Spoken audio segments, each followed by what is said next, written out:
Welcome back. Our next section is going to be on factoring special cases. We're going to continue on our factoring of trinomials. We're just going to move into some of the special things that occur. And our two special cases we're going to focus on are perfect squares and the difference of two squares. And we'll kind of look at what those mean here in a multiplication example. Just like before, we're going to start with multiplication and then work backwards into factoring. When we multiply a perfect square, remember when you see x minus 7 squared, that does not mean square x and square 7.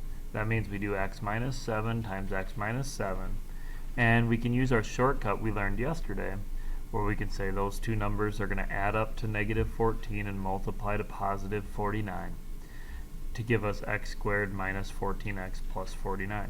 What we're going to do today is we're going to factor this backwards into x minus 7 squared.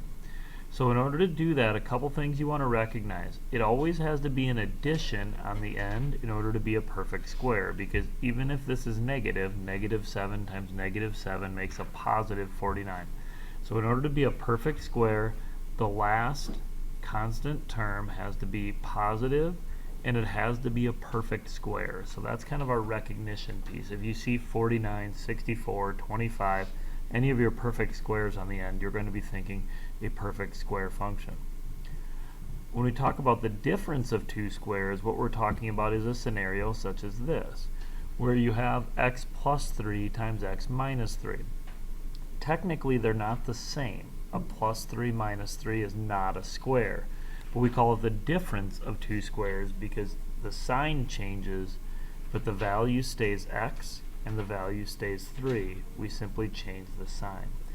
When you multiply that out, 3 and negative 3 add to 0, and 3 and negative 3 multiply to negative 9. So this creates a situation where our x term disappears, and we're left with just a binomial answer, x squared minus 9.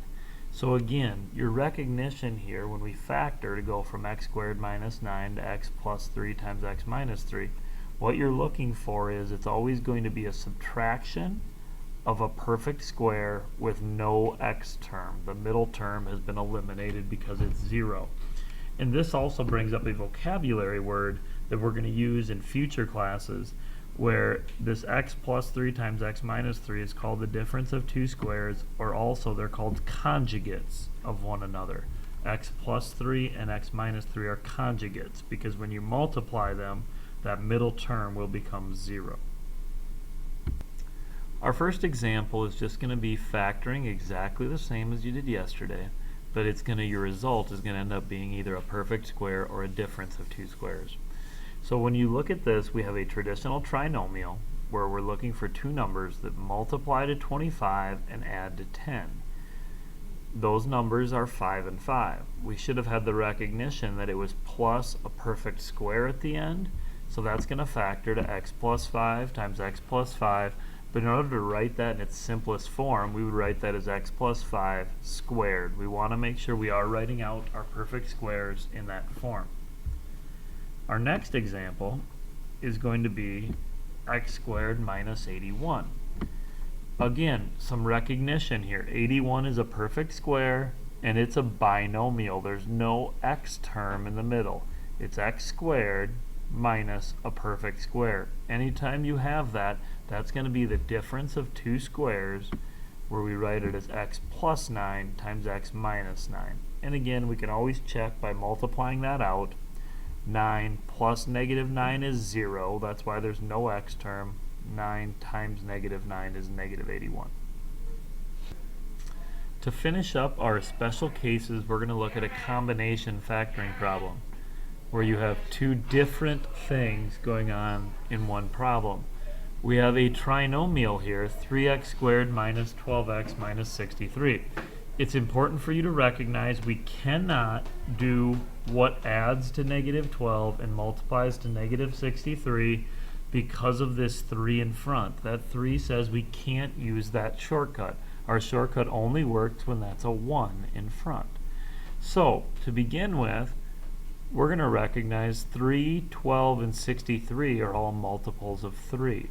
So I can do what we did on day 1 of this unit and factor 3 out of the entire problem, which becomes 3 times x squared minus 4x minus 21. Hopefully then you're recognizing we now have a trinomial with just x squared in front inside the parentheses. There I can go to my shortcut of what adds to negative 4 and multiplies to negative 21. Those numbers are negative 7 and 3.